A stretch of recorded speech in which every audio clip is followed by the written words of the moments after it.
All right. Good evening, everybody. Today is July the 7th. Man, the summer is going quick. I'm sure you all have stories about how you wish it would go a little bit slower to give us time to do all the stuff we have to do. But the Board of Education is glad that we are here today with you all. We're glad that you folks have tuned in. Again, we'd like for you all to see when we're just in normal mode. We realize that on some occasions, crises do happen. But that's not always when you see this district at its best. We submit that you have those opportunities when you watch us deliberate and make decisions without pressure, duress, and that's usually how we try to operate. So we're glad that you tuned in today. Again, today is July the 7th, 2020. It is now 5:34. So we're going to get started. I'm going to call this meeting to order. Seems that we have a quorum. We do have some speakers today, and we'll let our able clerk guide us through the technology that allows these people to speak to the board and to the community. Good evening, everyone. Our first speaker is a student, Desiree Garrick. Desiree, I've let you in the room. I'm going to ask you to please turn on your camera and unmute yourself. Hi, Desiree. Hi. You have 2 minutes. Thanks for joining us. Good morning. Good evening. I'm deeply saddened by the removal of 3 key figures in our district, especially Dr. Willis. I just recently finished my junior year, and surprisingly, I had a great year despite the inaccurate reflection of my most recent grades. During the winter, after one of my track practices, I attended a board meeting with my school mom, Miss Carlene Pierce. And unbeknownst to me, I was about to meet a mentor and someone who opened up a world of opportunities for me. I was introduced to Dr. Willis, the director of African and African American Studies. After I explained to him my post-graduation plans, he then offered study space and to write recommendation letters and even an understanding ear. My question to you all is, what do you plan to do now in regards to those 3 very important positions? But before you answer, let me explain to you this. Dr. Willis put together the Eyes of Our Ancestors project, and that was my first exposure opportunity. By that project coming into fruition, I was able to meet Dr. Melody Cofield. Fast forward a couple of weeks, and we have the Black History panel with key figures from Rochester that many of us young people did not know. And yet again, I am reintroduced to Dr. Cofield, and on that day, she became my mentor. It's so ironic because Dr. Willis and I have so much in common. He has studied African American studies, and I plan on majoring in psychology and African American studies for my undergraduate studies. And for my graduate studies, I plan on studying education policy as well as urban education to eventually receive my doctorate. I'm not completely aware of the other positions that were removed, but I know that this school year was the first year that I was exposed to projects and events for me as a student of color in a very much segregated city. I would love to know what efforts will be made to continue the greatness that these 3 key figures started, whether it be by email or a phone call from you all. That would be great. And just another side note, during February, there was a academic success event for students, and there were only 3 students from East that were present. And I know that there were more than 3 students from East who received 4.0s, including myself, and I was not rewarded. And I know that our students deserve the recognition in our district because from other students in the district, we are not recognized as a part of the district as well. So that's just a pointer or idea for next year when you go on to do another one. Desiree, congratulations on your 4.0. Thank you very much for joining us this evening. Our next speaker is Marquita Naismith, who is a parent. Welcome, Marquita. I'm going to ask you to start your video and unmute yourself.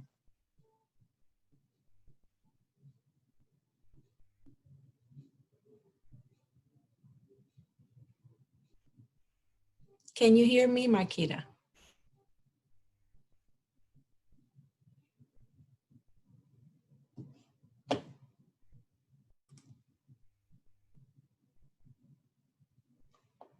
I think Marquita's having some technical issues connecting to the audio.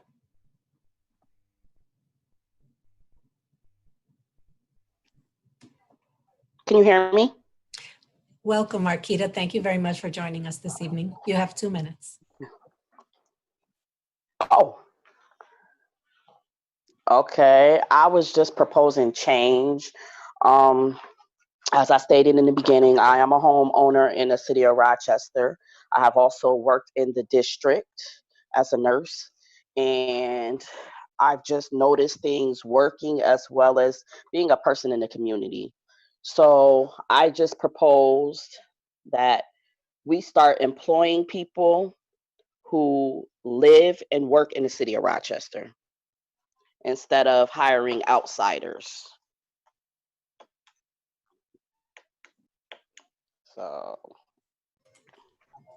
Well, thank you very much for your comments, Ms. Naismith. We appreciate you joining us this evening. President White, that concludes our speakers portion. Ms. Naismith, let me just say, and to our student who called in and spoke, we really appreciate your comments. Ms. Naismith, we don't generally respond to comments, and I don't want you to think that we don't think your idea is a good one. We take these comments and we deliberate on them off screen. But I do appreciate your thoughtfulness and your willingness to get on screen and talk to us about your ideas. I hope that, and I know my colleagues hope that other people in this community take the same kind of initiative and share what their ideas are. So thank you. I still see you on screen, Ms. Naismith. And I want to, on behalf of the board, thank you for participating tonight. And don't tune out. If you'd like, stay around and listen to some of the other ideas. But again, we as a Board of Education truly appreciate you taking the time out of your busy schedule and sharing some of your ideas with us. All right. President White. Yes, ma'am. I also wanted to remind everyone that tomorrow is our second public hearing for our state monitor on academics. So if you want to sign up to speak, we don't have anyone signed up yet, please do so at statemonitor@rcsdk12.org. You can also send your comments in writing. Thank you. Thank you for reminding all of us of that important hearing tomorrow. I would also tell you all you can follow Ms. Naismith's lead by also participating in these meetings, as I frequently say. We have a Facebook website, we have a YouTube place, we have a spot on YouTube, and of course there's a district's website, which is www.rcsdk12.org/RCSDTV. And also, again, to follow in our earlier speaker's path, you merely have to call the Board of Education or send us an email at boardofelucation@rcsdk12.org and let us know that you're interested in speaking, just as our two speakers did today. And again, I want to congratulate that student on that excellent GPA.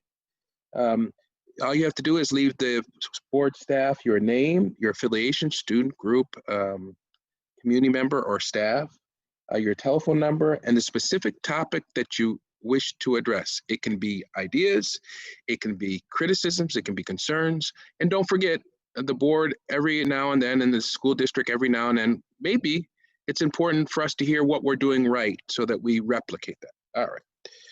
Next item on the agenda is consideration of resolutions. Now, ladies and gentlemen, what the board does at this particular section of our meeting is that our superintendent, typically our superintendent, proposes some way in which we need to allocate resources, money, staff, and he or she will do that through these things called resolutions, or written documents that basically say, this is what I need to have done.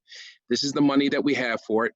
And this is the money that's required for it, and this is how much money we have left to do that particular effort with. So that's what a resolution is. It's basically how the board conducts business with the advice and guidance of our superintendent in written documents called resolutions. So I need to get a motion from my colleagues to consider these resolutions. If I'm correct, I know our clerk or my colleagues will correct me if I'm wrong, that there is 3 resolutions, 1 through 3. They relate to the EPO, the East Educational Partnership Organization effort, and what they feel they need to do at East High School. And I heard Commissioner Malloy make a motion to consider or talk about resolutions 1 through 3. That is your motion, correct, Commissioner Malloy? Yes. All right, is there a second? Second. Thank you, Commissioner Powell. All right, now, just so that folks know what we're doing, the Board of Education now begins a discussion on these resolutions. Sometimes there is some discussion, sometimes there isn't. Anybody have any questions or comments regarding resolutions 1 through 3? I don't have my board up yet. Let me get it. I see you, Commissioner Malloy.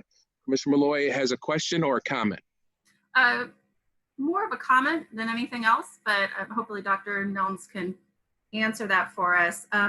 It's about resolution 3. I think that's the number. The one involving intensive curriculum review, feedback, and revision teams. So the question I have is, first of all, what are the expected outcomes and how will we be able to measure that from all of this? These are quite a few teachers. I mean, is this something that happens year after year at East? Yep, thanks, Commissioner Malloy. Yep, so as part of the EPO agreement, when we first began, teachers were guaranteed 10 summer days for professional development focused on intensive curriculum writing and revision. After year 3, when we renewed the EPO contract with teachers, that number was dropped to 5. So these are guaranteed hours per the EPO contract. I'm sorry, I think the screen switch threw me off for a second.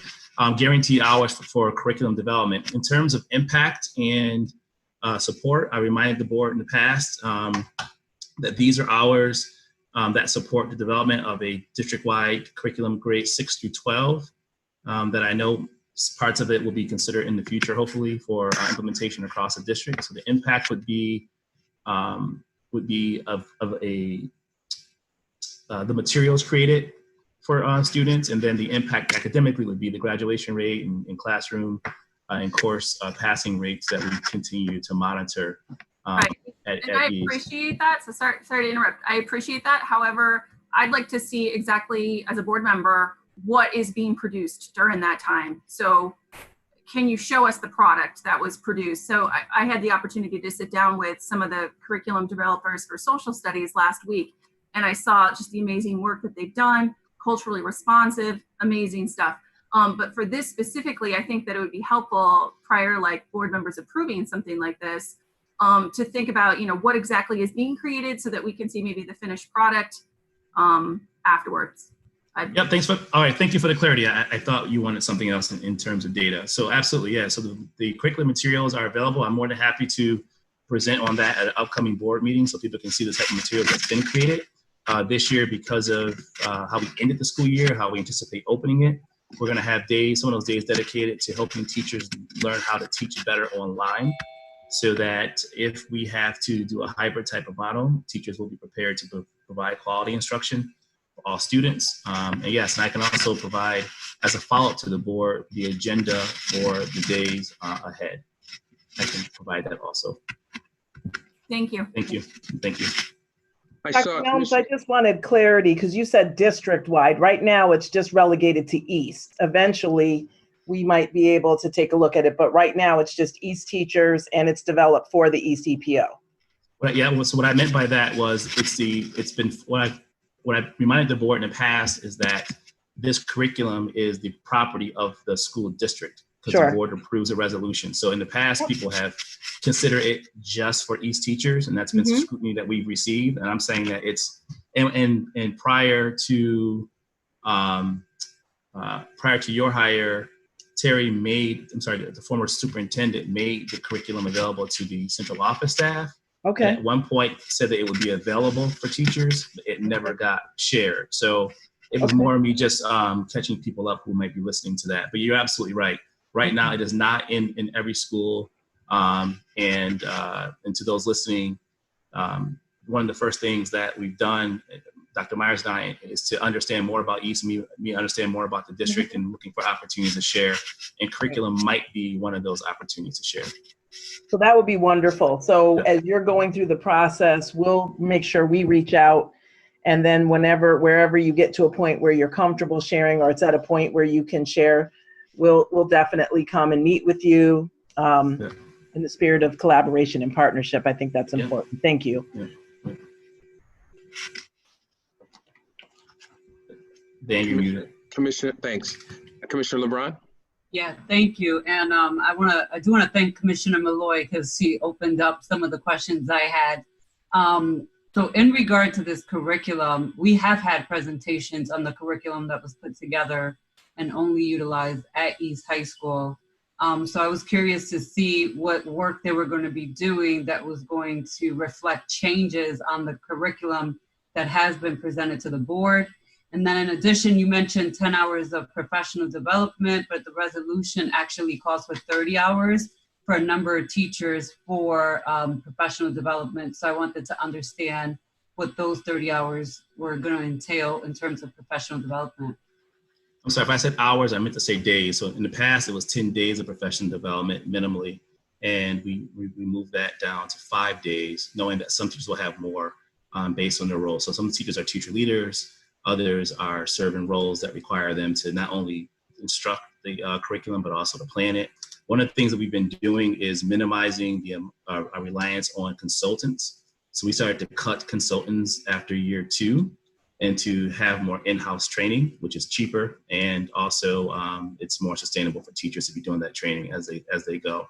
As far as your first question, some of the revisions we've made, we've had a much stronger focus on culturally responsive teaching.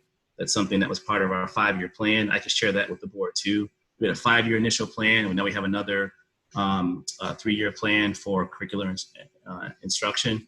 We also, because of COVID, had to shift direction a little bit and focus more on asynchronous and synchronous teaching so that we can do that work.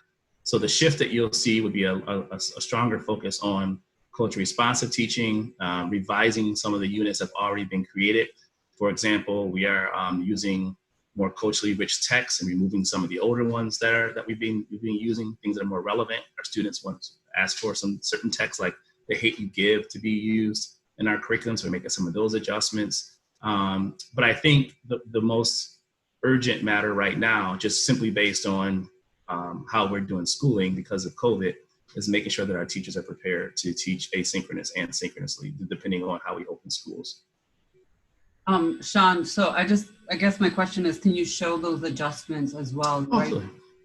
Share, like, this is what we've presented before, and here's what the output is going to be after these resolutions get passed to identify the changes in writing.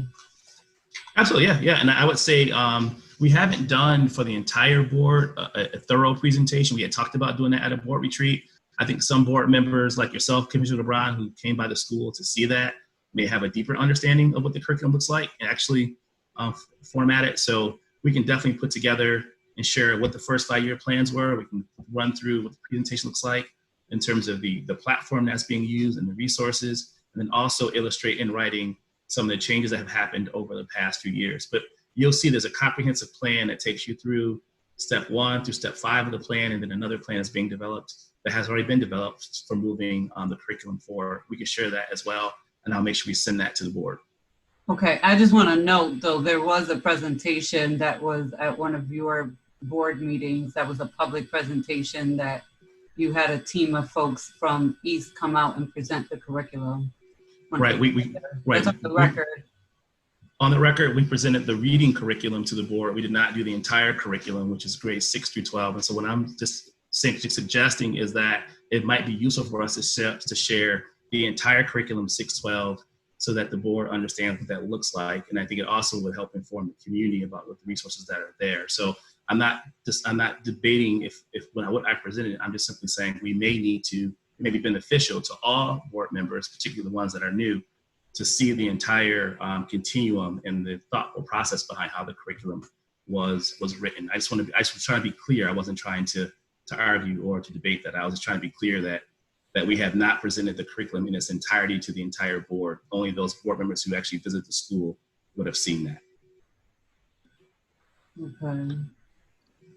Any other, Commissioner LeBron, were you all set? Yeah, I'm all set. I do want to just note that I'm not voting on resolutions for the same reasons I didn't vote last week on resolutions. And there has been some conversation between myself and staff and both superintendents as to resolutions coming before the committee, because we're supposed to have a process for resolutions to come before us for board business meetings and only at committees for emergency purposes. So for those reasons, I will not be voting on resolutions that continue to come before through committee meetings that are not emergency resolutions. So let me just say on that point, and I'll need the information from our clerk to make sure that my recollection was correct. But I think what happened here, I could be wrong, is when the board said we were going to have just one board meeting a month and get rid of, for lack of a better phrase, the EPO meeting, there was a desire to make sure that there was a set of resolutions, this might have been them, that had to be put somewhere to make sure that the East EPO resolutions didn't get lost in the shift back over to consolidating the meetings. I'm not sure if that's what happened here, but Sean or can anybody help me here? Is that what happened here? Is that why these were up here on today in a committee meeting? And What happened? that is what happened. That's what they shared, just so you know. So I just want, in case folks didn't know, that this wasn't, and I know you weren't saying this, Commissioner LeBron, but I want folks to understand that this was done because the board said we're going to reconsolidate, and they had to make sure, I guess, given the nature of this expenditure request, that this money was available and approved by the board in time. Is that right, Sean? I think Commissioner LeBron has said that's right, but is that right? Yeah, that Sean? is right. But I also want to say, because there were some emails that this is not just to East, and I said that to Sean. This is just my own issue with resolutions coming before committees when they're not supposed to, and they're supposed to. I understand there's an exception here because of East did get their meeting knocked out. Otherwise, it would have happened this week, actually. Right. Yep. So they don't have a meeting this Thursday, but for principles reason, for myself, we're not supposed to have resolutions typically in committees. And over the last several weeks, we've had several resolutions come before us. Okay. All right. Any other questions or comments? Let me just add my 2 cents to this on the issue of these this professional development. And whether the board should receive a comprehensive review of what you've done over there. We've made a heavy investment in the work. It obviously is reaping dividends. And whether the district as a whole decides to sort of take advantage of that investment is another issue. But I think the point has been made by at least 2 of my colleagues that, Dr. Nelms, I think it would be a good idea, and I know you're welcome, you would welcome this idea, for you to present that comprehensive curriculum. Whether Dr. Myers-Smalls decides to co-opt that and utilize that, my personal hope is that she would seriously consider that. But whether she does that or not, I think you are absolutely right, Dr. Nelms, Commissioner Malloy, Commissioner LeBron. We should get, and I appreciate your willingness to do that, Dr. Nelms, we should get a comprehensive review of what we've invested in and this investment that seems to have reaped dividends. And to Dr. Myers-Smalls, I would say, and let's just speak honestly about this, sometimes superintendents want to leave their own fingerprint.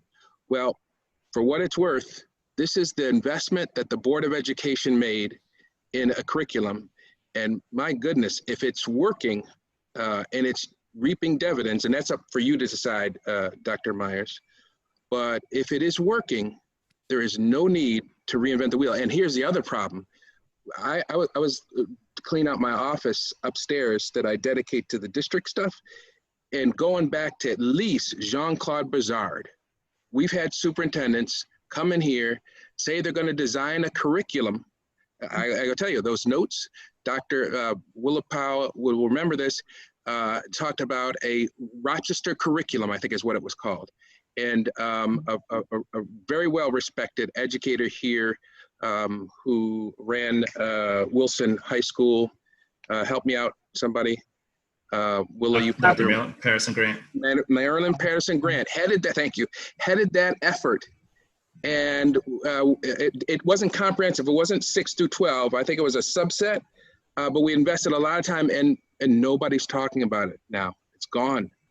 So I hope, and Dr. Myers, you and I have talked about this, I hope you will take your expertise and give this serious consideration. If you find it viable and effective, there is no need for us to go to the state for a generic plan, a format, what's that thing called, Rochester, teach something that was sort of this generic curriculum that really didn't fill in the holes that it needed to. There's no need for us to create a Rochester curriculum.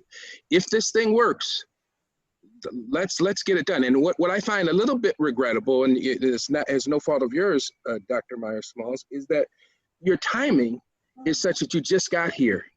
It seems somewhat a waste, and no one could expect you to act any quicker. But we got all this professional development going on, and by and large, only East people will participate in it. Now, I'm sure we could, if you decide that this curriculum is something that makes sense for more of Rochester schools, we could arrange to have this done again. But my gosh, this seems to be a perfect opportunity. And maybe, Leslie, you might consider having somebody go there and check it out, see what they're offering in terms of this professional development weekend. That's a suggestion. And the reason why I'm making that suggestion, I want folks to be clear, is not because it's Sean, not because the EPO, but we have invested thousands and thousands and thousands, tens of thousands of dollars, millions of dollars into this. This is our, no offense, Sean, you've said it though, this is our curriculum. And if it works at East, we ought to be seeing whether it could work for the district. So that's my 2 cents. Actually, that's my $10 million worth of cents, because that's the investment, folks. And we ought to get a great, people are talking about, well, hey, wait a second, are we really we're spending all this money at East?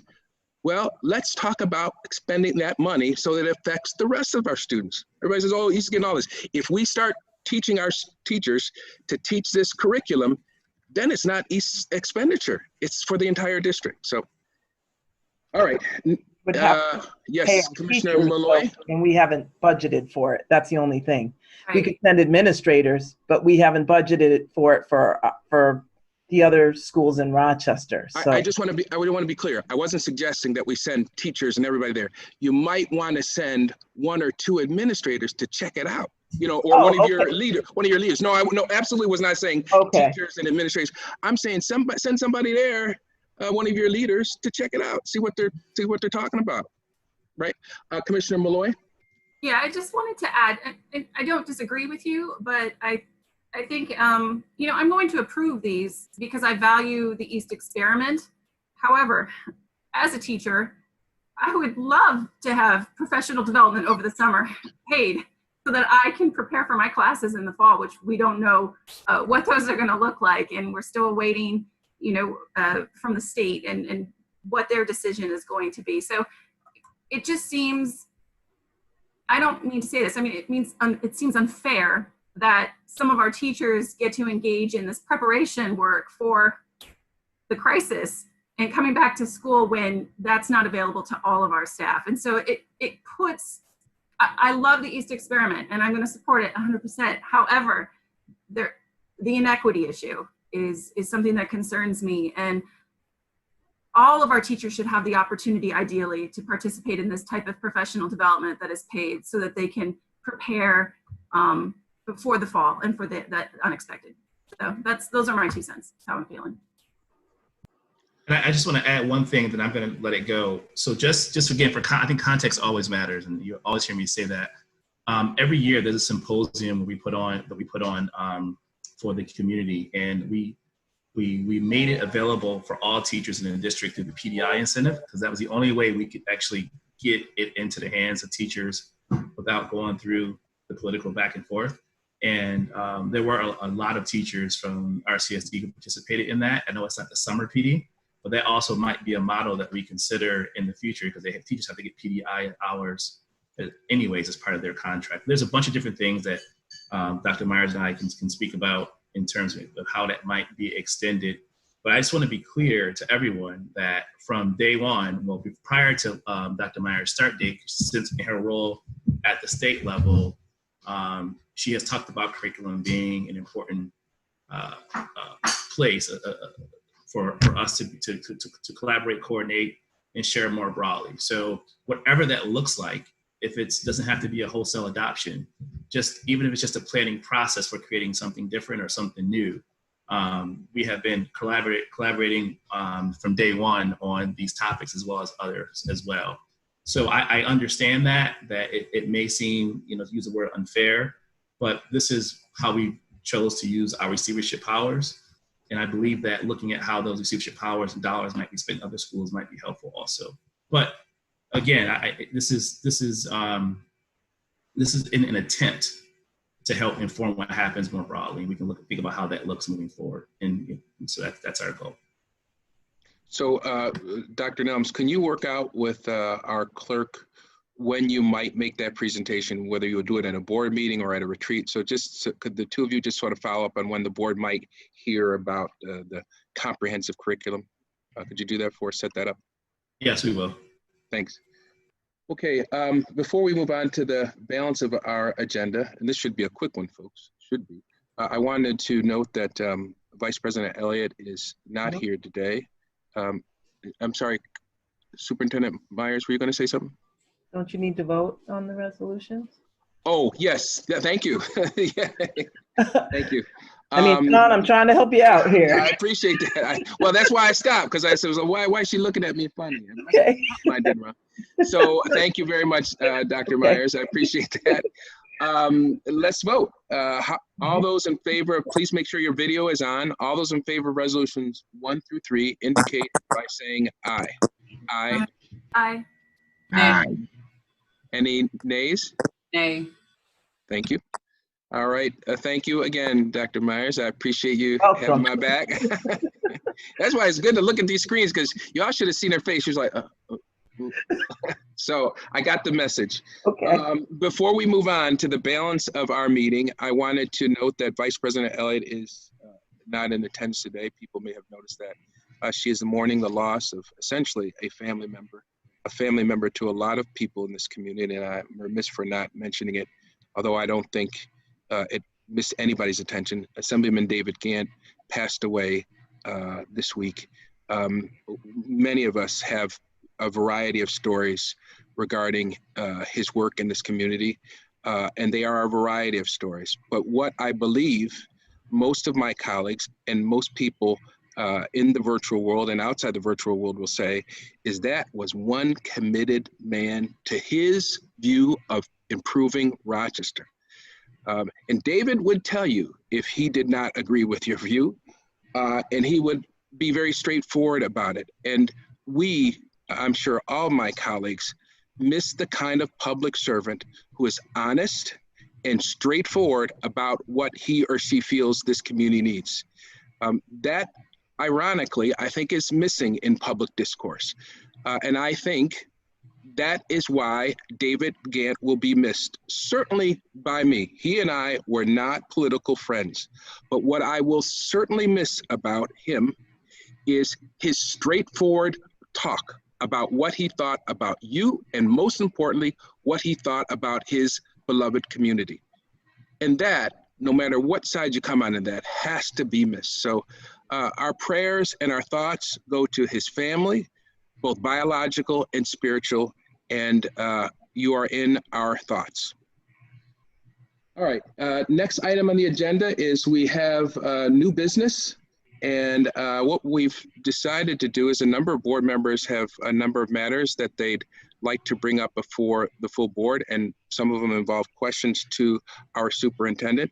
And why don't we begin with you, Commissioner LeBron? I think you had an issue that you wanted to address. Yes, I just wanted to ask about what the plan is going to be for the Rock Urban program. So I've had an opportunity over the last 2 years to come in and speak to participants. Some of the participants in that program, for those who are not familiar, it's the opportunity it's like a pipeline of diverse teachers in our district to become administrators and certified and obtain a master's degree or a second master's for many of them. And so some of them were also teachers at School 15. So just curious with Dr. Owens retiring, and then our previous chief of social emotional leaving, who also did a lot of the equity work, who's left to, I guess, carry some of this work on, but also in particularly that program had a coordinator and some consultants and folks that were coming in to actually teach the classes. So just wanted to get an update on what's happening with that program and what's next.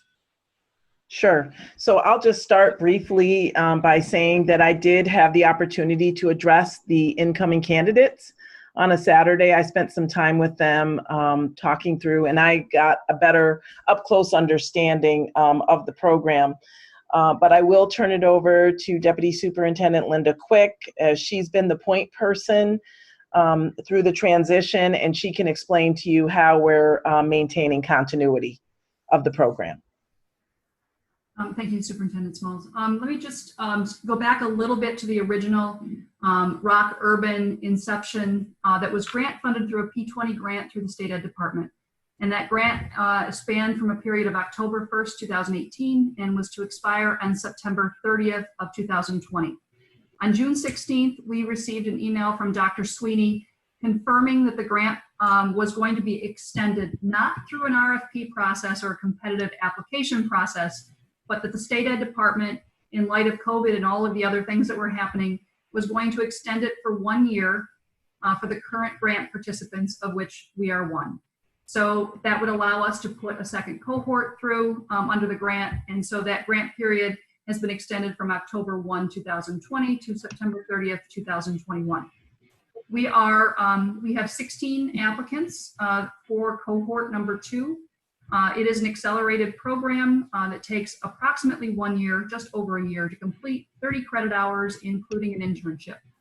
In light of Dr. Owens retiring, the responsibility for the oversight of the program will be turned over to the school chiefs at their request.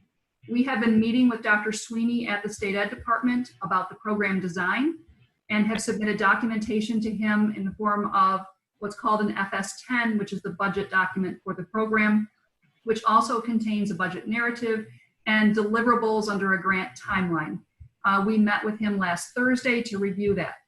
Dr. Owens will continue along with Dr. Linda Evans as co-facilitators of the program. They will not only work on the curriculum, but also the implementation of the curriculum, teaching the course throughout the next 12 months. We also have a continuation of mentors that are assigned to each of the participants, 15 mentors for 15 participants that will work with them not only over the summer for 20 days, but also throughout the school year until they are completed with their program. We will have an executive assistant a day a week, helping them process the paperwork and the materials and what is needed to keep the program running throughout the year. We will also have a teacher on assignment that will be working 280 hours during the course of the summer and throughout the school year to support the program as well. So it will continue under the direction of the chiefs of schools, and they are very excited to actually take that on and really help hone the future principals for our school districts that they will eventually be overseeing when they are done with this program. Commissioner LeBron, were you raising your hand? Yeah, I was. So just as a follow-up in terms of the coordination, and I guess, so you're saying that the outcomes, if there's a problem, let me just put it out there. If there's a problem, it's going to be the chiefs. They're going to be directly responsible for the oversight and the outcomes for this program. Right. And which chiefs? Because there's a couple of chiefs still left. Actually, there's 3 chiefs, and in the original grant that we had looked at, the chief academic officer, that person has not been hired. So the chiefs collectively would like to share this responsibility. So we have been meeting as a team with Dr. Sweeney.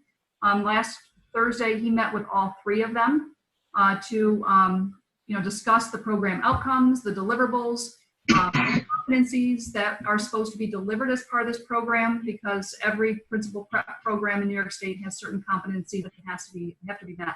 We actually work with Bank Street as well as NYCLA in developing those. So we have original outcomes and curriculum that was designed at the inception of the grant. We had about 10 months in the original grant period to develop that. So we've used Bank Street and NYCLA. We will continue to use Bank Street and NYCLA. NYCLA is actually the agency that grants the university that grants the credit. NYCLA helps us form on the basis of the program and the competencies. So we have a core curriculum that will be revised as we go into next year to refresh and update and include more culturally responsive content. But we do have a core curriculum that was developed at the inception of the grant. I guess if questions come up, I'll have to submit them, because I'm just concerned too that there are people I'm very familiar how the program started, and this was actually a back and forth with our previous superintendent and myself back in 2018 and in 2019, just trying to understand when we were doing this gigantic hiring spree, how many of the people that went through that program were even afforded the opportunity to be hired, and it was zilch. But what I will say, and that was, again, 2018, 2019, I guess my concern too is that a lot of the changes that started to occur with the program online at this particular time, but she and I sort of converged in one issue that we wanted to address. We are, I think we are both fairly concerned about some data that we received regarding performance at certain high schools. And both my colleagues know exactly what I'm referring to, because Commissioner Shepard and I forwarded some communications to the superintendent about concerns about performances at certain high schools. And so I can't speak to or for what the issues, the concerns that Commissioner Shepard wanted to address, because she didn't identify specific proposals. But I did offer one, and that offering was just put forward for the purpose of having the superintendent consider that as an option. And the proposal was consider opening up another comprehensive high school for the purposes of basically serving as a release valve for some of our high schools, one in particular that just has way too many students. Now, I don't purport to be able to offer at this time whether that is the be-all and end-all solution. My request for my colleagues is that we give the superintendent permission to consider what options might be available, including opening up a comprehensive high school. And again, I can't speak to Commissioner Shepard's ideas, so that she could give us a report on what might actually serve as a basis for assisting schools, for example, that have low performance numbers or high population numbers. So that's the purpose of tonight's discussion. I see Commissioner LeBron, but again, I just want to be clear. I don't think it will serve us any useful purpose if we get into a long, detailed discussion about it, because the whole purpose is for the superintendent to explore this idea and tell us whether it makes sense. But I did want to put it before you all, and I see Commissioner LeBron raising her hand, and then I see Superintendent Myers raising her hand. So, Commissioner LeBron? Yeah, so I just want to say, so Commissioner Shepard in her response was saying that she did not agree with what you originally put in the email, and that she had her own ideas and shared some concerns. But I want to say that you two are not the only ones that have shared the concerns around this particular school, that I have addressed this multiple times based on this board's decision to uplift one school at the expense of the consequences of what we're seeing now at another school. And I'll let the public figure that out, because they've heard me multiple times have this discussion. However, for the sake of not arguing with you guys tonight, I do want to uplift Dr. Jallo's response and support what she has recommended, which, my frustration is throwing ideas out there without the data, without information, without understanding the core issue at hand, with the data to support that information. So I will let Dr. Jallo speak if she wants to put her recommendation out there on the record. But that's all I will say, is that I'm going to support Dr. Jallo's recommendation that she emailed all of us. Dr. Myers? Sure. So I absolutely agree with that. You have to let the data inform your decision making moving forward.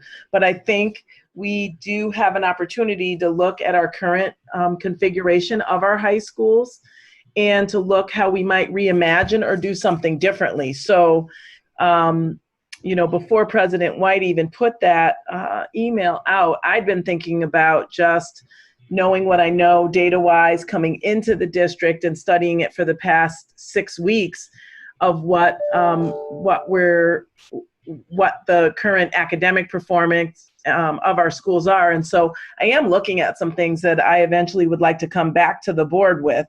But I agree, the data has to inform our decision making, and we always have to be mindful of fiscal responsibility, right? And not creating additional undue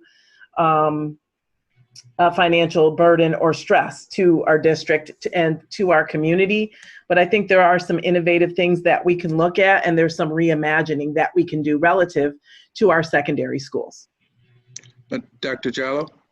Yeah, good evening. I just want to caution again, having, conversations, discussions, debates in social media about embargoed information. The information is embargoed. That means something. That has to mean something to each and all of us. So that's one aspect. The other aspect of it is none of us know enough to start to have this discussion. You need to have the data. You need to unpack it and figure out what the root cause. If people are looking at this discussion online right now, and I happen to be one of the administrators or teachers in one of those schools, you're making some statements that, may have some impact on them that are really unfair because you haven't taken the time to get the data, verify the data, unpack the data, and determine root cause. So I would just caution, not just for this topic, but for most topics, that we model what we ask teachers to do every day. Look at the data about your children and then make a determination about what they need. I think it's something that we could model ourselves. Get the data, look at it, and then make some determination about some possible action steps we might want to take. And please be careful about these discussions about data that is embargoed. Let me just say, in my subsequent emails, I said, be careful when you bring these subjects up, not to discuss embargo data. Dr. Jallo, I'm looking for your email that Commissioner LeBron referenced. I haven't seen it yet, but I assume you just described what it said. And I want to say, I have not discussed any embargo data.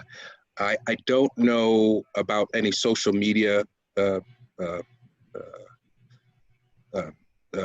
posts that perhaps are out there. I'm not sure what that is referring to. I haven't posted anything. Any idea that I shared directly with the superintendent, and then I sent an email to my colleagues. And what's interesting about this, Dr. Jallo, because you were at the officers meeting, Vice President Elliott is here, I'm doing exactly what we said we were going to do. Present a general idea to the superintendent so that she could get the data. She could decide, but remember now, when we talked about this, the idea was we had to make sure that the board had some agreement about asking the superintendent to unpack this data, to do this research. These ideas that I'm talking about, and the ideas that perhaps I don't know exactly that Commissioner Shepard is talking about, would require, pursuant to our conversation in the officers meeting, some board direction that's where we wanted the superintendent to go.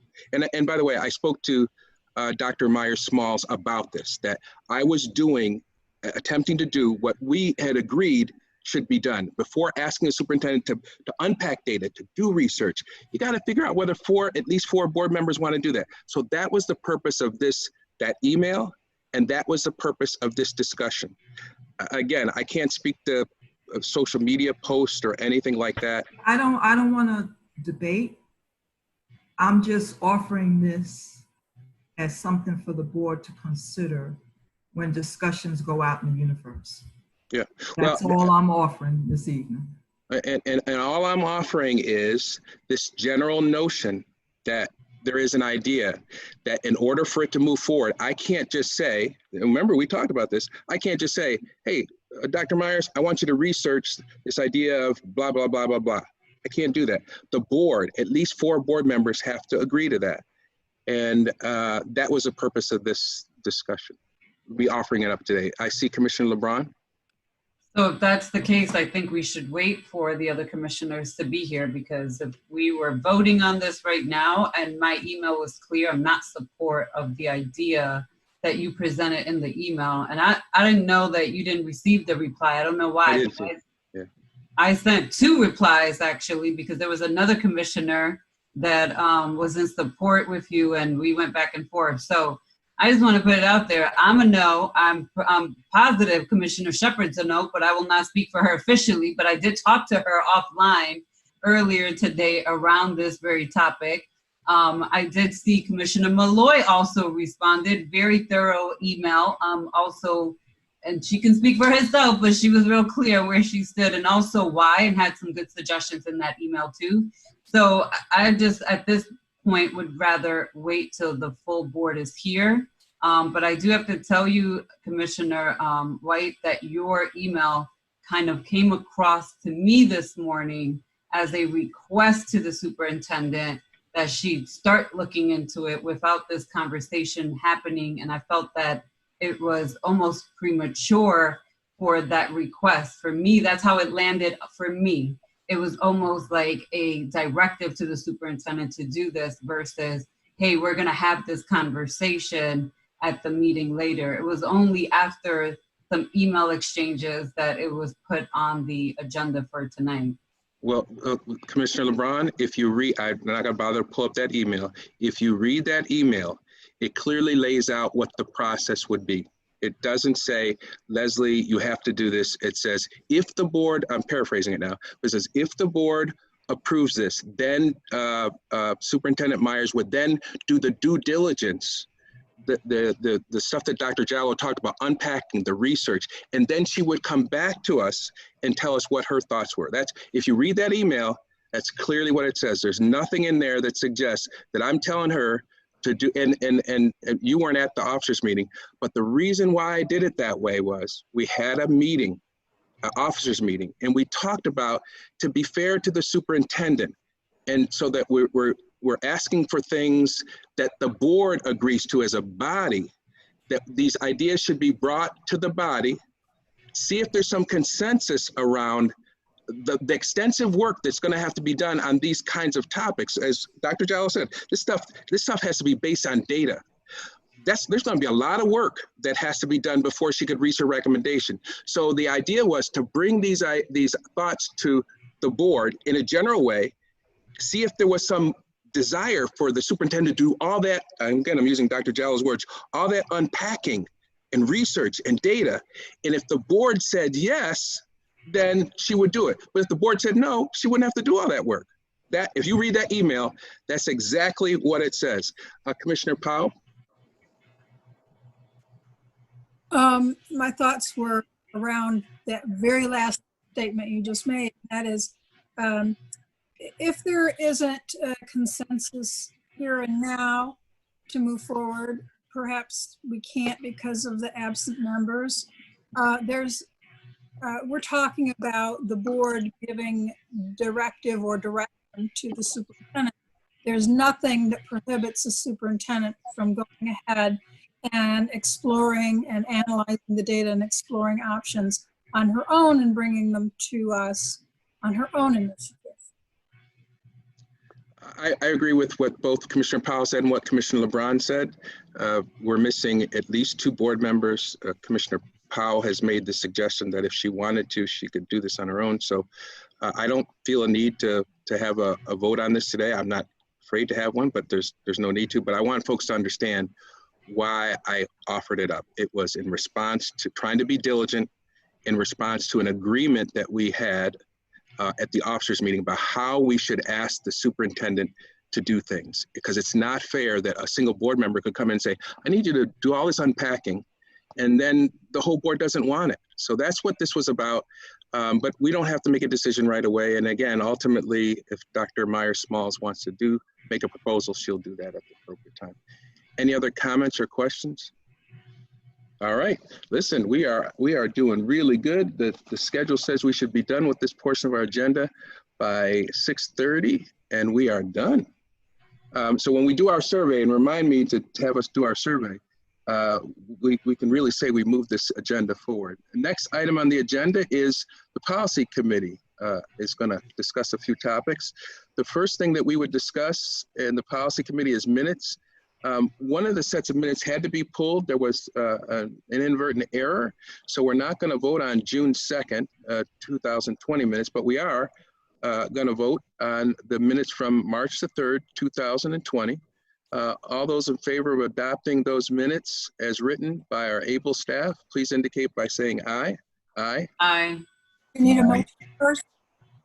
Yeah, that would help. Thank you, Commissioner. That's a motion, Commissioner Powell. Second. Seconded by Commissioner Malloy. All those in favor of approving the minutes of March the 3rd, 2020, indicate by saying aye. Aye. Aye. Aye.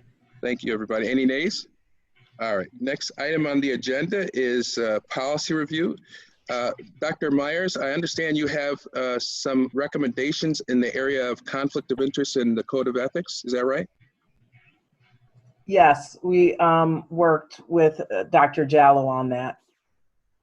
Dr. Jallo, are you going to give us a sort of an update or synopsis of what we got in front of us? I thought Carl was going to do that. All right. Carl? We worked on it together, but I think he's better. Thank you. Good evening. As Dr. Jallo and I went through the bylaws or the code of conduct, particularly as it relates to conflicts of interest, we discovered something that we have been doing in practice, but hasn't actually been recorded in the code itself. And that is reflecting in our minutes the discussion of conflicts of interest and their resolution. So therefore, and I think it's been distributed with the board packet this evening, there is a proposal to revise Article 5A and introduce a new paragraph 5 that simply reads, the existence and resolution of any known or suspected conflict of interest will be documented in the board's records, including the minutes of any meetings at which the said known or suspected conflict was discussed or voted upon. And everyone will recall the last time we had such an issue.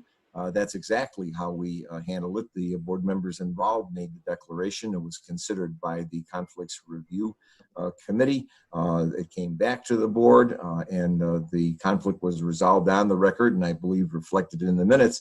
And that's all very well and good, but we didn't actually have, until we're proposing tonight, actual language in the conflicts of interest provision that requires that be done. So that's the purpose of it. Are there any questions?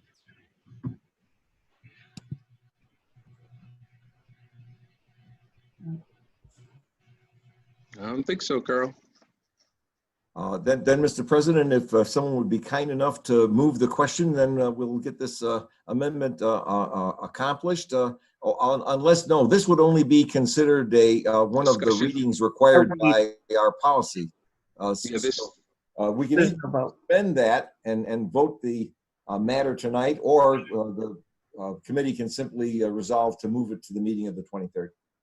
I think that's what the intention was discussion item. So can I get a motion to move the amendments to the meeting? Thank you, Commissioner Malloy, seconded by Commissioner LeBron. Yeah. All those in favor of said motion indicate by saying aye. Aye. Aye. Any opposition? Thank you, Carl. So we'll consider this for a vote on the 23rd. Thank you, Carl, Dr. Jallo, and Dr. Myers-Small. We appreciate that. President White? Yes, Commissioner Powell. Consider, keeping in mind this is an amendment to a policy and we do have a lengthy process for policy adoption, and I can't fathom a reason why we should be expediting this.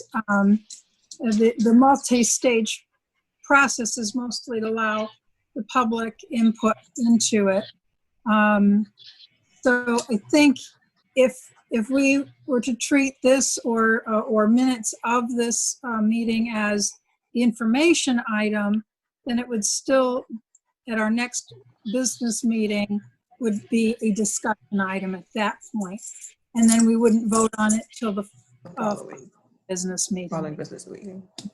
So I see Kalia, Ms. Wade shaking her head. I assume, Carl, that's a correct understanding of the protocol. Is that right, Carl? Yes. That is correct. So just so that folks know, when we get to this on the 23rd, it'll be a discussion item, as Commissioner Powell says. And thank you for refreshing our memory. That will give the public an opportunity to sort of weigh in. And then the meeting after that, we would vote on it. Thank you, Commissioner Powell. but it is moved forward to the 23rd, okay? All right, next item on the agenda. Any other comments about that? All right, we're good. Next item on the agenda is board bylaws and consolidation of meetings. Just by way of background, you all know our bylaws require presently that we meet on the first and second Thursday, I think, of the month. There has been some conversation about, with the full board, of course, about consolidating to just one meeting, one Thursday a month. And I'll leave it to Carl or Kalia or whoever has been working very diligently on getting us to that point to describe what our options are at this point. Carl, you want to take it from here? If I can, Kalia, I'll begin and please jump in if I miss anything. Sure, and I'll share on the screen the section in the bylaws. Great. As you will see, Kalia has put up Article B2 of the bylaws that deal with the board's regular business meetings. You'll see it's currently the requirement that the board have its regular meetings on the second and fourth Thursdays of each month. If you're going to move to one day, I would suspect the first thing you ought to do is to decide whether it'll still be on a Thursday and then whether it'll be on the second or the fourth or some other Thursday. And once that is done, then a simple resolution can be made to substitute that day for the second and fourth Thursdays currently in B3 or B2, I should say. Any questions or comments about those proposed changes? I don't have my participant list, so because it's on screen. So if anybody's raising their hand, just, I see Commissioner Powell and then Commissioner LeBron. Thank you, Kalia. Yeah, I would just recommend the fourth Thursday because it's in line with what we've done in the past for all the reasons that it made sense in the past, including ensuring that we have ample time for the previous month's financial reports to be considered by the Finance Committee and produced for the Finance Committee and so on. Commissioner LeBron? I actually would recommend the third Thursday only because it's between the second and the fourth, and that allows both sides to have resolutions brought forth on a timely, more timely basis, especially for considering East typically had the second Thursday and the district had the fourth. So, but I'm open to keeping it on the fourth. Either way, to be honest, it doesn't matter. I'm just throwing the suggestion of the third as a middle ground for both of those two Thursdays.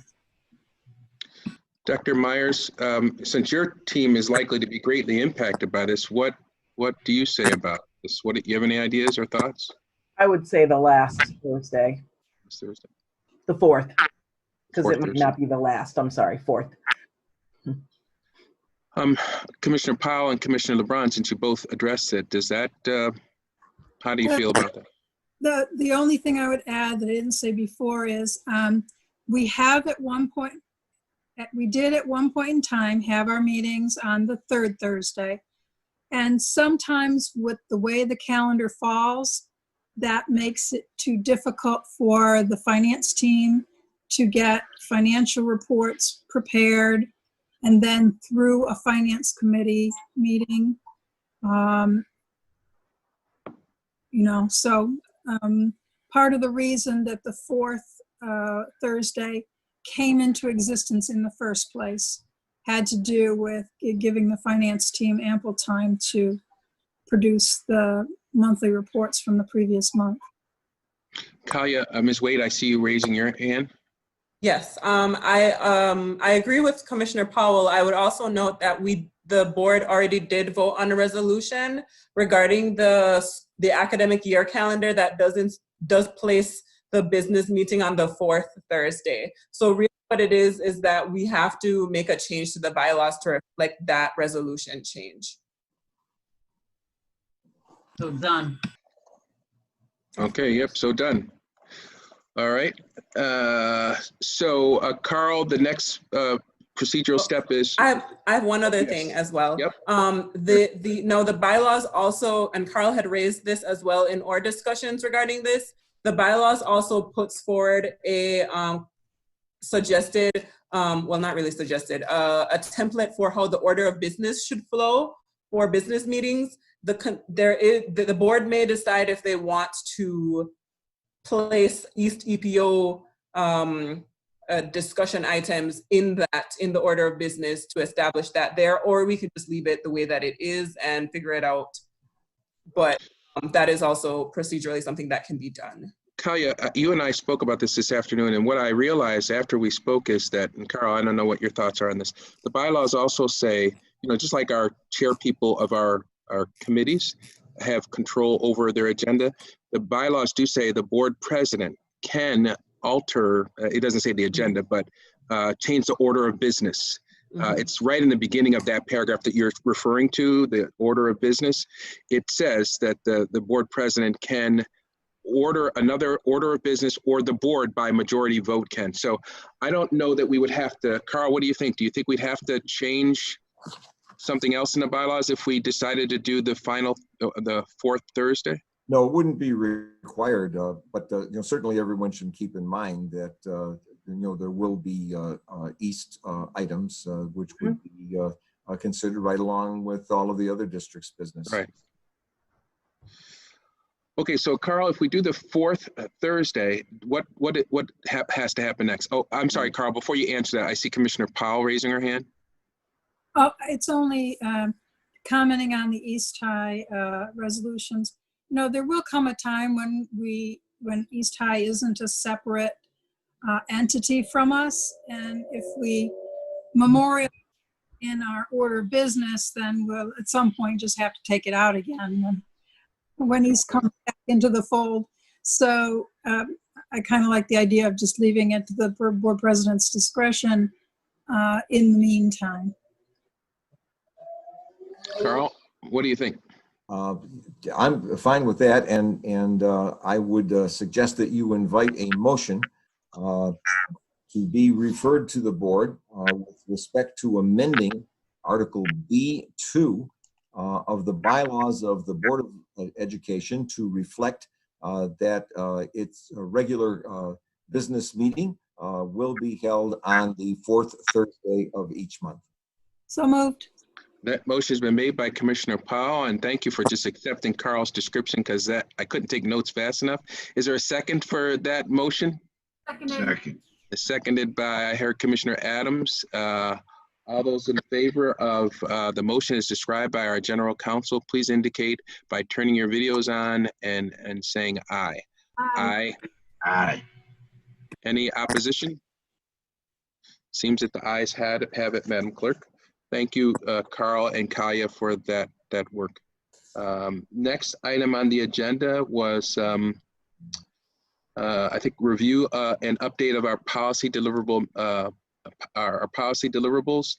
Kalia, you were gonna, this is a pretty straightforward update. Kalia, you want to do that? Sure. So I just wanted to provide an update to the board that the policy preview team, which consisted of the superintendent, President White as committee chair, and district clerk, Ramos Lopez, we all met to discuss the policy matrix as was presented in the last policy meeting, and also the deliverables. And currently we have established what administrators are assigned to policy deliverables, and also General Counsel Christoph was there as well. But we established the administrators who'd be assigned to the policies, and right now, as we await persons taking up their role, because some of them will be the new deputies, we will establish dates, and we'll see in the coming policy committees how we review those policies based on the dates provided in the sheet. So just providing a general update on those as was promised in the last meeting. Carl, did you want to add? Thank you very much, Ms. Wade. Carl, did you want to add anything to that? No, nothing at all. Kalia's description was very apt. All right.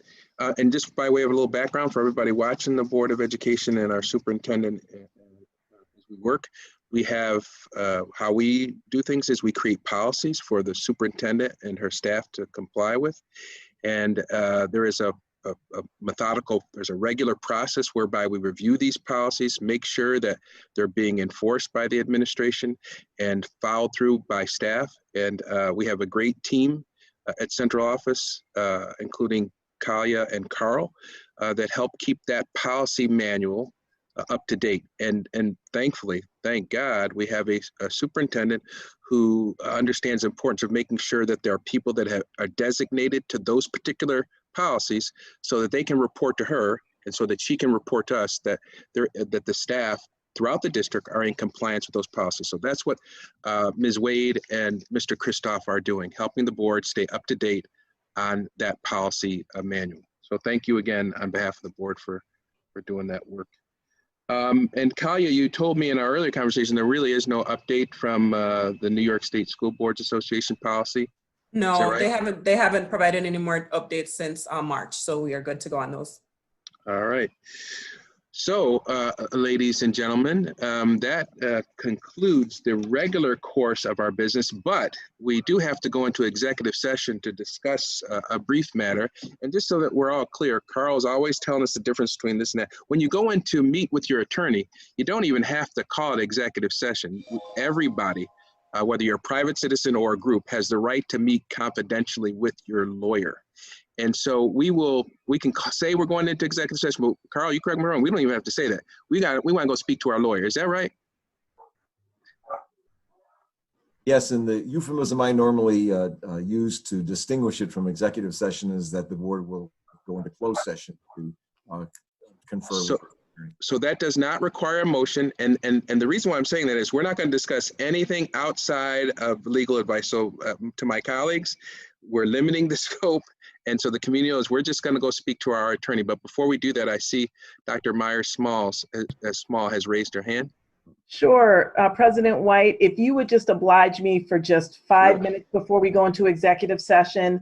I did want to, with Deputy Superintendent Martinez, certainly to introduce her also, but I just wanted to give the board a brief update. I will send it in the Friday letter about our SRO transition plan. Is that appropriate at policy to do that? Because we've been working pretty diligently on that. So you want to do that now? I mean. No, that's fine. Yeah, that's fine. Nope, that's fine. Is that okay? Okay, yep. So because we have been working very diligently over the past several weeks on that. So I'll just kind of start it, then I'll have Deputy Martinez Davis take it from there. We have met with a group of about 15 or so different stakeholders to just talk through how might that transition move from SROs to having no SROs. I will say to the board and to our community that we took very seriously the board's desire and their very clear articulation of the fact that it was important to ensure that it was laden with restorative practices, that that we just didn't go to an all SSO edition, and that we really were very thoughtful about being student focused. Sorry, the dog is barking. Can you all have the dog stop barking, please? I'm sorry, she is just happy. It's dinner time. So, so we have met on 3 separate occasions to review certainly the data, and we responded to 3 very pertinent questions that I think it's important for you to hear, as well as our community to hear, and they are as follows. We started our work by responding to the following questions. What need did we see that the school resource officers provide? What was the effectiveness of said school resource officers, and what data do we or did we have that substantiates their effectiveness? What is the gap that we are worried about that with the removal of SROs that will create, and what data do we have that substantiates that? Are there any structures, people, programs currently in place that we could expand to address the gap? What is their effectiveness, and what data do we have that substantiates that? when everything is said and done, what do we want to see? And are there any other questions that need to be asked before we start? So we had a really robust conversation around that. We met a second time and we identified 3 buckets, which I'll have Deputy Martinez Davis talk about, and then she can talk about kind of some next steps. But I just think it's important. Again, the community doesn't see the Friday letter, and I want the community to know that we are taking this very seriously and we're looking at it. Good evening, everybody. It's an honor to be here and join or come back to the Rochester City School District. So we have 3 very distinctive committees that worked diligently. One of them is on continuing the collaboration with the Rochester Police Department and how are we going to be moving that forward. We also have another committee that's working on how do you continue to build school community and the restorative practices work that has already been started and embedded within our school culture. And then the last committee is working on additional resources that we can bring into our schools, including the idea of having remote support teams, which would include social worker, behavior intervention specialist, an additional SSO that would be supporting principals and administrators and students when there are difficulties. So it's a strength-based plan. We wanted to make sure that we come to the table with that mindset and not a punitive way. So it's been a work in progress, and we use the district's vision and mission as a way to anchor everybody into the work that was charged to us to do. So next steps, thank you, Deputy Superintendent. We are going to move forward. We're going to send what we have as far as our plan, our action, our draft plan, as well as our next action steps. We want the board to take a look at it. And then we're going to be funneling this out to different stakeholder groups. So our chiefs are going to be working with the principals and students. We're going to be working with parents through the Office of Parent Engagement. We're going to be, we had a great conversation with a community member today and asked for some help moving that forward to get additional feedback. And the goal is to really wrap this all up and move forward and present the final plan to the board within a few weeks. And I apologize, I know this should have been on the agenda. We thought about this kind of later today as we were moving forward. So in the future, we'll make sure that happens. But I think it's important for the board to hear it, but also our community, again, to hear the proactive steps that we're taking and making. Thank you, Commissioner Superintendent. We have Ricardo Adams online. Ricardo? Sure. Yes, so I would just be curious to maybe next time you could present us with a list of who's on that committee. Sure. Okay. Absolutely. Mm-hmm. Superintendent Myers-Smalls, thank you for providing that update. It is a critical one, and the issue is not going to go away, and so I appreciate you bringing that up. I also, on behalf of the board, want to welcome Deputy Superintendent Martinez. I don't think the board has formally welcomed her. Is this your first meeting? Officially it is, yes. Officially, yeah, I'm sure you've been watching. So on behalf of the board, welcome. We look forward to your service. Leslie has let us know that we really were very blessed and fortunate to have you. So welcome, and good luck, and good partnering with us, because I think that's what you can expect from us in the future. So thank you for being here today, and thank you for committing to the children of and the families of the Rochester School District. We welcome you.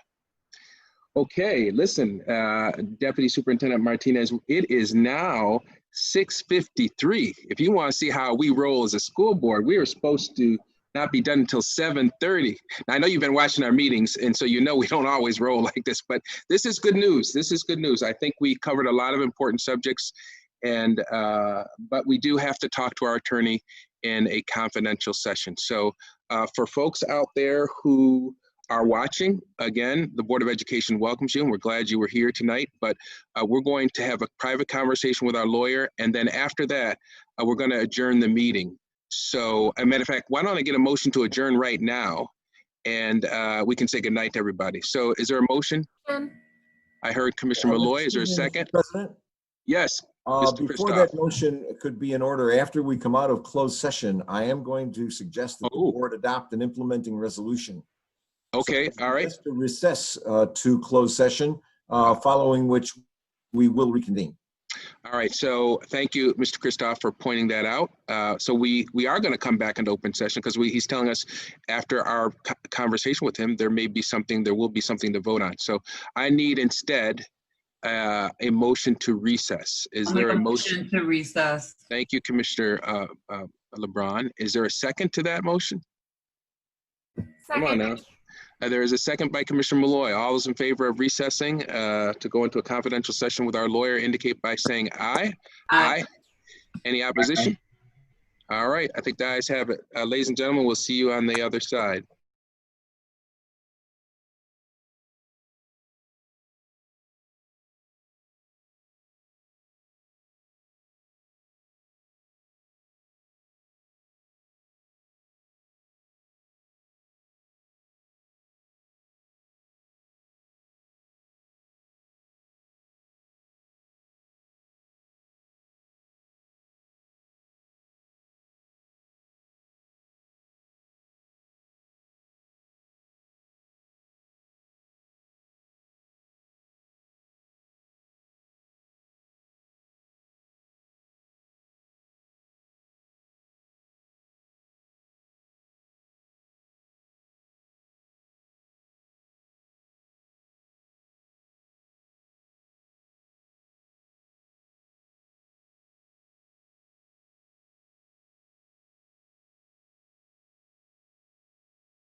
evening, everybody. We're back into open session. I'm going to reconvene if there is no objection to us reconvening as promised. We did have some conversations with our attorney. Those conversations resulted in our attorney making a recommendation to us. And so that recommendation takes the form of the resolutions that I referred to earlier on. This resolution is called resolution number 4. And so I need a motion to discuss resolution number 4. Is there a motion? So moved. I think I heard Commissioner Powell. Is there a second to that motion? Second. Thank you, Commissioner LeBron. Any questions or comments regarding resolution number 4 that need to be put to our general counsel in open session? Doesn't appear that there are any questions or comments. All those in favor of resolution number 4 indicate by turning on your visuals and saying aye. Aye. Aye. Aye. Any opposition? It seems that the ayes have it. Mr. Christoph, you are so authorized. Okay, I think at this particular point, all I need is a motion to adjourn. Motion. Hey, Oh, that was oh, thank you very much, Commissioner I'm gonna Powell. second that motion. And that motion has not been seconded. There is a survey that we agreed to take.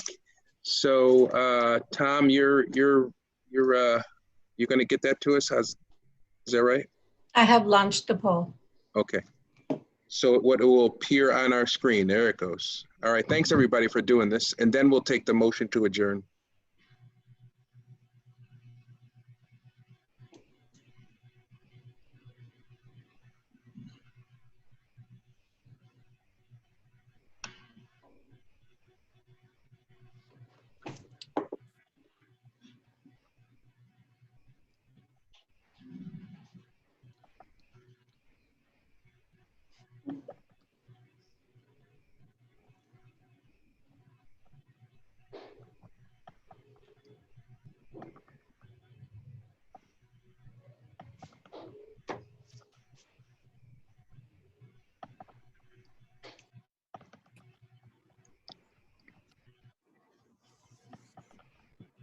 Am I supposed to be seeing something? You didn't get anything yet? No. Tom? I You got should have mine. a poll that popped up on your screen. Who? You should have a survey that pops up on your screen. You didn't get it, Ricardo? No. Everybody else? Did anybody else not get it? Okay. Tom, are you still there? Or you're not? Tom's not doing that. You are, Marisol? I'm doing it, yes. That's strange. Wonder why. Well, Ricardo, we'll have to figure Today that is out. the first time I've ever used this district laptop. Oh, So, maybe that's it. Okay. Maybe it's got something to do with that. This is the first time I ever used it. Okay. All right. Well, we'll figure that out between now and the next time. Everybody else was able to participate. Well, that's actually only the 3 of us because Cynthia's not here and Natalie's not here. Beatrice, I think she signed off. Man, so you can send it to me and I'll send it back. You can send it to my email or something. I'll send it back. I'm sorry, but that's not the way that it works with Zoom. So if you are not on it, doing it right now, then, Commissioner Powell, you will not be able to participate in this one. I'm sorry. Commissioner Powell, were you going to say something? Yeah, 2 questions. A question, a comment and a question. I want to say thank you to whoever reworded the survey. The fact that there's less text and reads much quicker. And so getting through the survey was like super easy. So whoever helped redesign it, a hearty thank you. The second though is, I mean, I understand for Ricardo if it just didn't come through, but doesn't it kind of, isn't it kind of bad faith? I can't think how to word this. Isn't it kind of bad faith to leave the meeting without doing the survey? I mean, it's something we all agreed to do, and it can invalidate the results of the survey to some extent if people opt out. Any other comments? Yeah, I don't understand why it can't just be put up on the screen like you would do. The resolution was just up on the screen. I seen the resolution. Why it can't be? I don't understand why I can't see it. That's what I'm saying. And we just had the technology to put that resolution up, and I seen the resolution. Commissioner Adams, this requires a little different technology that's embedded within Zoom. So these questions had to be incorporated into one of their polls. I think what I'm going to have to do is work with you individually to see how you're signing in from that laptop to make sure that as we move forward, you're able to see and hear and speak. Because I know you were having some issues with your microphone as well. So thank you for I all. signed in also with the phone. Oh, maybe that was it. But I don't see your phone still logged on here, Mr. Adams, because if you were still on your phone, you would be able to see the survey. Could Ricardo switch over to his phone right now and access? Let me see. Tom will be able to answer that better than I will. Yeah, I could go to the phone. Let me go to the link. If they can let me in. I just clicked it. I mean, I don't know if you'll be able to see the survey if you join after it was launched, but it's worth trying. It says poll in progress. Does it allow you to answer the questions? It just says poll in progress. I don't actually see it yet. Let me see. Scroll or swipe? It just says poll in progress at the top.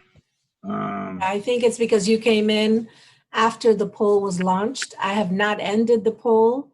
And so I wonder if you swipe between your screens to see if there's an opportunity for you to It says provide I input. can tap to speak.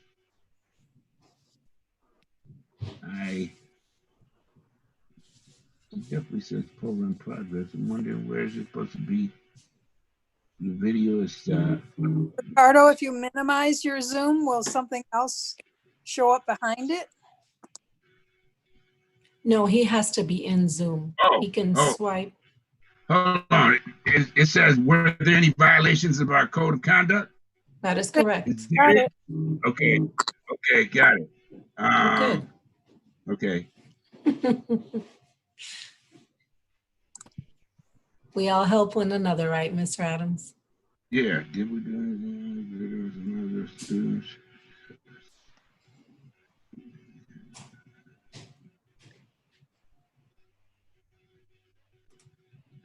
As Commissioner Adams completes the poll, and anybody who's still watching, the board decided many months ago, and Commissioner Powell referred to this, that in order to approve how we do business and to keep ourselves focused on some principal foundational rules, that we would do a survey at the end of every meeting.